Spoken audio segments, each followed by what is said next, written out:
जो महिलाएं हैं उनको भी थोड़ा संघर्ष तो करना ही पड़ेगा। कई चिंतक तो महिलाओं और दलित इन सबको एक ही श्रेणी में डालते हैं। कई जो चिंतक हैं वो कहते हैं महिलाओं की हालत दलितों से अच्छी नहीं है। उनके अपने तर्क हैं और बात आप देखिए तो सही भी है। ना उतने राइट्स हैं। आप देखिए अपनी फिल्म इंडस्ट्री से लेके तमाम और इंडस्ट्रीज़ में महिलाओं को बराबर का, उसी काम का बराबर का उनको वेतन नहीं मिलता रहा। अब जाके वो फाइट करके कई जगहों पर पॉसिबल हुआ है। सेम काम पुरुष ने किया, सेम काम महिला ने किया और उसको उसकी जो पेमेंट है वो कम मिलेगी। ये चलता रहा अभी तक। अब उसके लिए भी बड़े फाइट्स हो रहे हैं, बड़े संघर्ष हो रहे हैं। बदलाव धीरे धीरे आएगा और उसको इतना पुराना कंडीशनिंग का पार्ट चला रहा है, थोड़ा स्ट्रगल तो होगा ही उसमें। अभी तो कई मैंने देखा है कि खुद डॉक्टर होते हुए भी तब भी उनके अंदर इस चीज़ का भेद है। लड़का लड़की का खुद डॉक्टर हैं और तब भी अपनी वाइफ के लड़के के चक्कर में 3-4 बार, मैं पर्सनली जानती हूँ उस डॉक्टर को, अपनी मिसेज की उनकी इतनी हालत ख़राब, उनमें एनीमिक और वो सब, तब भी इस चक्कर में।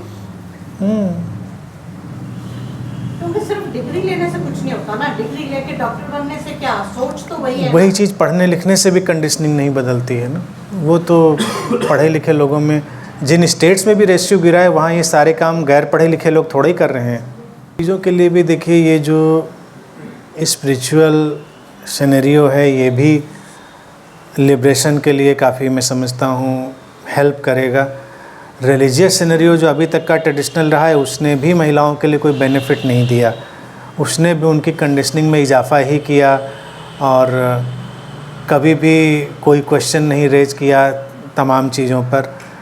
लेकिन जो रियल सेंस में स्पिरिचुअल सिनेरियो है, जो मेडिटेटिव चीज़ें हैं, वो जब वो लाएंगे अपने अंदर, उनके अंदर अपनी ताकत आएगी, कंडीशनिंग से फ्री होंगी, तो बदलाव आएगा। बहुत सारी चीज़ें उसको कोई रोक नहीं पाएगा। बदलाव देखिए शुरू हो गया है, अब बस उस बदलाव को गति मिलते रहना ज़रूरी है।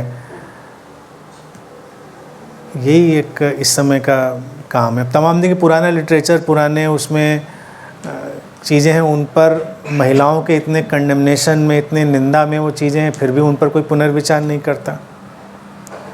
चलता रहता है सारे परिवारों में।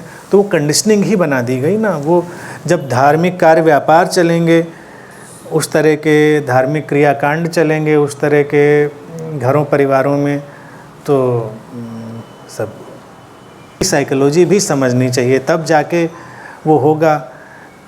एक तो यूटिलिटी बेस्ड साइकोलॉजी पहले आ गई कि लड़के ज़्यादा यूटिलिटी वाले लगे लोगों को, कि नौकरी करते हैं, पैसा कमाते हैं। लड़कियां यूटिलिटी वाली उस सेंस में नहीं लगती थी कि पैसा कमा रही हैं, घर में चाहे कितनी भी मेहनत कर लें।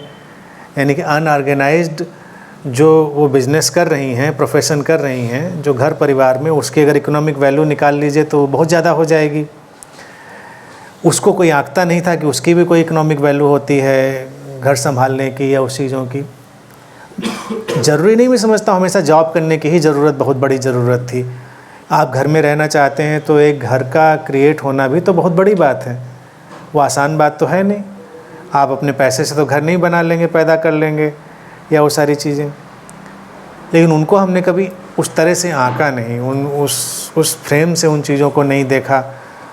और कई मामलों में जो पुराना फियर स्टार्ट रहा महिलाओं को लेकर पुरुषों के अंदर, उसके चलते हुए ये लड़ाई चलती चलती यहाँ तक आ पहुँची है कि उस सप्रेशन में, कि अब हत्याएँ और उन सब चीज़ों को लेके इन ए वे एक इनबिल्ट स्ट्रेंथ नेचर ने महिलाओं में दी हुई है। एक इनबिल्ट स्ट्रेंथ है। इनबिल्ट स्ट्रेंथ देखिए, इमोशनल स्ट्रेंथ। इमोशनली पुरुष कहीं पे ज़्यादा वीक होते हैं और अपने फिजिकल बॉडी को लेकर भी वो ज़्यादा स्ट्रांग और ज़्यादा फ्री कई सेंस में हैं, जिसको कंडेमनेशन करते करते हमने उनको उलझा दिया है उन चीज़ों में। तो महिलाओं को भी देखा जाए अपने बॉडीली प्लेन पर भी बहुत फ्री होने की ज़रूरत है। जब वो उससे आज़ाद होती हैं तो फिर कोई सप्रेस नहीं कर पाता उनको। नैतिक अनैतिक का मसला नहीं है। अब जितना भी सेक्सुअल वायलेंस है, सेक्सुअल वायलेंस इसलिए क्योंकि उसको वायलेंस हमने बड़ी तरजीह में बना दिया है। वायलेंस तो है, रुकना भी चाहिए, वायलेंस ख़राब है, लेकिन महिलाओं को भी कंडीशनिंग के चलते अपनी बॉडी से इतना ऑब्सेस्ड कर दिया गया है कि उनको लगता है जैसे कोई बहुत ये ऐसा काम हुआ चला जा रहा है, ऐसे वो ट्रैफिक में भी जा रहे हैं, कहीं किसी का हाथ भी लग गया। अब सब आजकल तो जो भारत में भी सेक्सुअल वायलेंस की पूरी कैटेगरी है, उसमें तो बहुत सारी चीज़ें हैं। मतलब आप हाथ किसी को कोहनी मार देने में ही जेल जा सकते हैं, बहुत सारी चीज़ें हैं। स्टेयर कर देने में आप पे FIR हो सकती है। निर्भया कांड के बाद तो बहुत सारा जो रूल रेगुलेशन है बदल गया है, बहुत ही बारीक हो गया है। लेकिन मैं समझता हूँ कि अगर महिलाएं स्वयं बहुत टिपिकल वायलेंस की बात मैं नहीं कह रहा हूँ, तमाम चीज़ों से मुक्त हो जाएं तो कोई फिर ध्यान भी नहीं देगा। आप उन चीज़ों की परवाह ही ना करें, आप अपना काम करिए, आगे बढ़िए, अपनी चीज़ें करिए। आप उन चीज़ों को इतनी तूल ही मत दीजिए। समझिए, मतलब मैं सही गलत नहीं कह रहा हूँ कि सही गलत क्या है, गलत है, लेकिन अकथित रूप से आप देखिए, अकथित रूप से क्या होता रहा है। एक तो महिलाओं के अंदर बहुत सेक्सुअल कंडीशनिंग डाल दी गई, पवित्रता अपवित्रता की। उसी वजह से ये जो बलात्कार जैसी घटनाएं भी आती रही हैं, वो केवल सेक्सुअल जॉय के लिए ही नहीं आती। हमेशा ध्यान रखिए, वो किसी को सप्रेस करने के लिए, अपमानित करने के लिए, उसको बिल्कुल तोड़ देने के लिए, उसकी जो आत्मबल है, मनोबल है, इसलिए आती रही वो घटनाएं।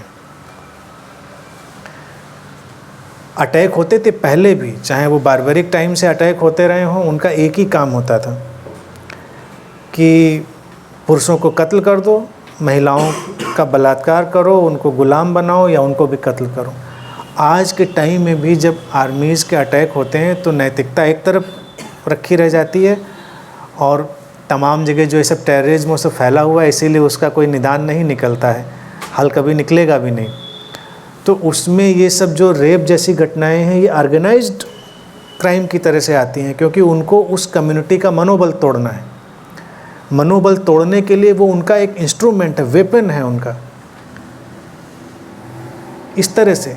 अब आप समझिए, वहाँ से फिर जो उस परिवार के लोग निकलेंगे वो फिर टेररिस्ट बनेंगे, वो सब होगा, तो वो विशियस सर्कल घूमता चला जा रहा है।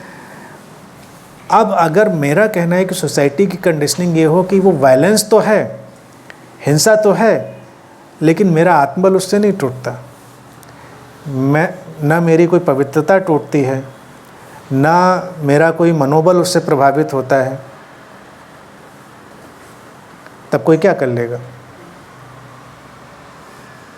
वो जो उनका आक्रमण करने का चार्म था वो चला गया, आप अपमानित महसूस ही नहीं कर रहे हैं।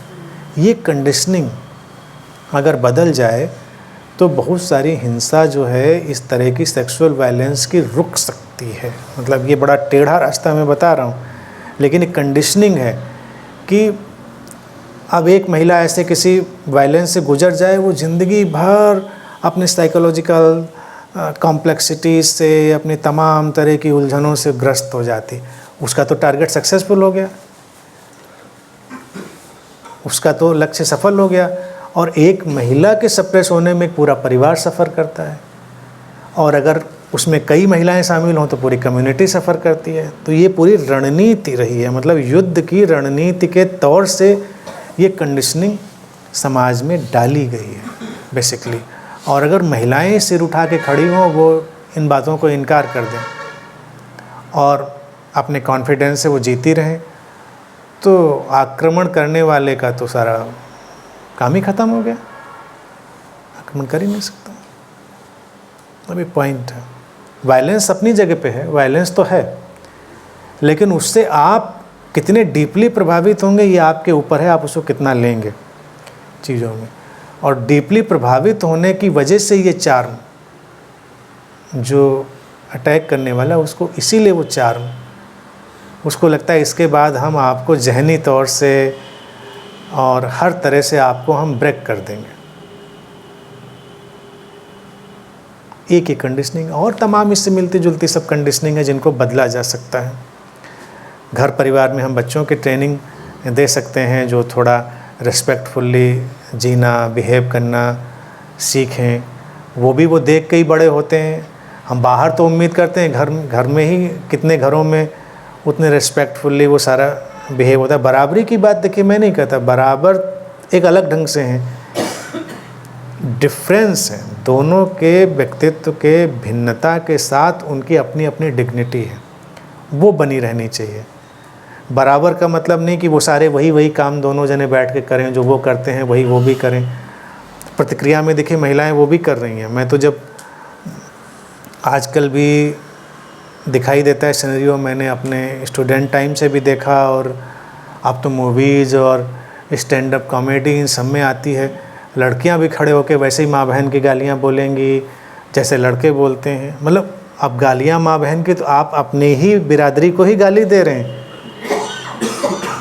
कि कितना अजीब सा लगता है। लेकिन उनको लगता है कि लड़के अगर गाली दे सकते हैं तो मैं गाली क्यों नहीं दे सकती, तो उनको भी गाली देनी है। स्टैंड अप कॉमेडी और तमाम मूवीज़ ऐसी हैं, कितना स्टूपिड सिनेरियो है कि उसमें गालियां धड़ल्ले से फ्रिक्वेंटली यूज होती हैं।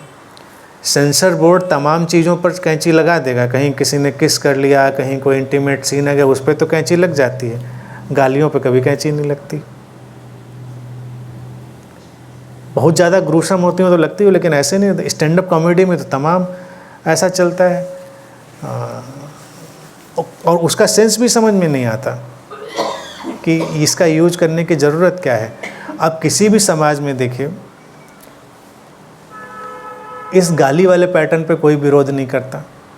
छोटी सी बात है कि गाली महिलाओं से जुड़ी होती हैं, सारी की सारी गाली महिलाओं से जुड़ी होती हैं। कोई भी ये मुद्दा नहीं उठाता कि ये क्यों है और ये क्यों नहीं बंद होना चाहिए। समाज रूटीनी वे में है, वो चल रहा है, एक्सेप्ट कर लिया है और वो उनकी डिग्निटी को कंप्रोमाइज़ करने का एक बड़ा ही सटल वे है, आराम से चल रहा है।